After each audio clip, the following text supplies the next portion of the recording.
मुर्शिदाबाद की तस्वीरें दिखा देते हैं। मुर्शिदाबाद में जैसा हमने आपको बताया, हुमायूं कबीर बूथ में जा रहे थे, अलग अलग बूथ पर उन्होंने कहा 9 नंबर 10 नंबर बूथ पर, और हुमायूं कबीर जहां जा रहे थे टीएमसी के समर्थकों ने विरोध किया, झड़प की स्थिति आई, जिसके बाद पुलिस ने वहां पर और जो सेंट्रल फोर्सेज हैं उन्होंने अलग किया, स्थिति को नियंत्रण में लिया। हुमायूं कबीर वहां पर बैठ गए हैं, धरने पर बैठ गए हैं। तो कुल मिलाकर टीएमसी वर्सेस हुमायूं कबीर मुर्शिदाबाद के इस इलाके में देख रहे हैं। सिलीगुड़ी जहां पर टीएमसी बीजेपी की डायरेक्ट लड़ाई है, वहां पर आप देख रहे हैं उनके समर्थक आपस में भिड़ रहे हैं। तो आइए आपको सीधे लिए चलते हैं इंद्रो के पास ही एक बार फिर।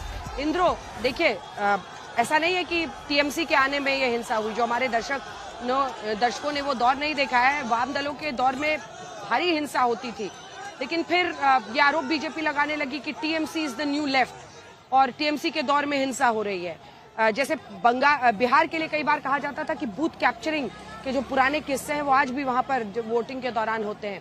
वैसे ही बंगाल में छापा वोटिंग का भी बहुत सिस्टम चलता था और उसको लेकर बहुत चर्चाएं होती थी। तो ये सब ना हो और वोटिंग ठीक से वोटर कर पाए बिना डर का, इससे बड़ी कोई प्रायोरिटी हो ही नहीं सकती है।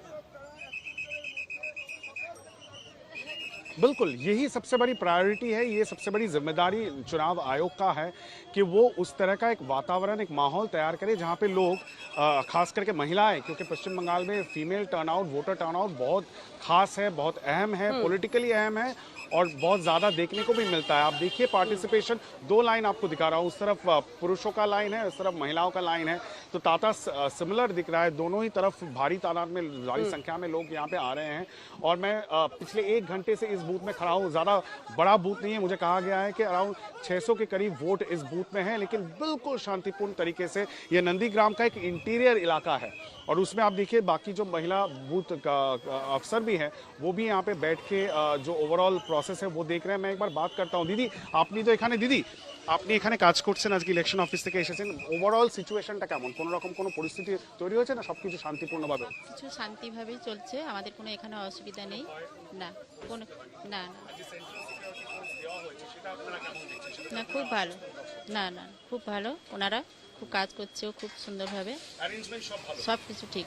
तो ये महिला जो बूथ लेवल जो ऑफिसर यहाँ पे हैं, तैनात हैं, वो ये कह रही हैं कि जो शांतिपूर्ण तरीके से जो चुनाव का प्रक्रिया वो है। आपको दिखा दूं, अंदर जो है खाना भी पक रहा है, क्योंकि जो अफसर यहाँ पे आए हैं उनको ऑब्वियसली खाना भी उनको परोसना पड़ेगा।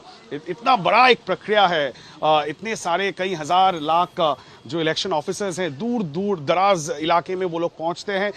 इसको अंजाम देने के लिए गणतंत्र का ये जो महाप्रयोग पश्चिम बंगाल में अब आज हो रहा है, या भारत का ये सबसे बड़ा खासियत है कि यहाँ पे इतने सारे लोग दूर दराज इलाके में, जो रिमोट इलाके हैं, वहाँ पे भी पहुँच जाते हैं।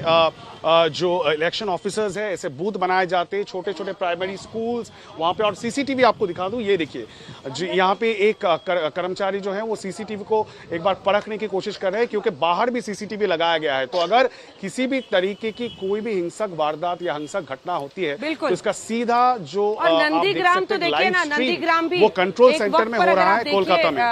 इंद्रजीत, बिल्कुल बिल्कुल, हाँ। और इंद्रजीत भी, एक बार नंदीग्राम में भी पहले कई बार चर्चा होती थी वहां पर हिंसा की, लेकिन अगर स्थितियां नियंत्रण में हैं और इस तरह के इंतजाम है जो आप दिखा रहे हैं हमारे दर्शकों को, तो वोटर के मन से भय भागेगा, वो अपना निश्चिंत होकर जाएगा वोट डालने के लिए। ये उनका सबसे बड़ी जिम्मेदारी, हक, अधिकार जो कह लीजिए,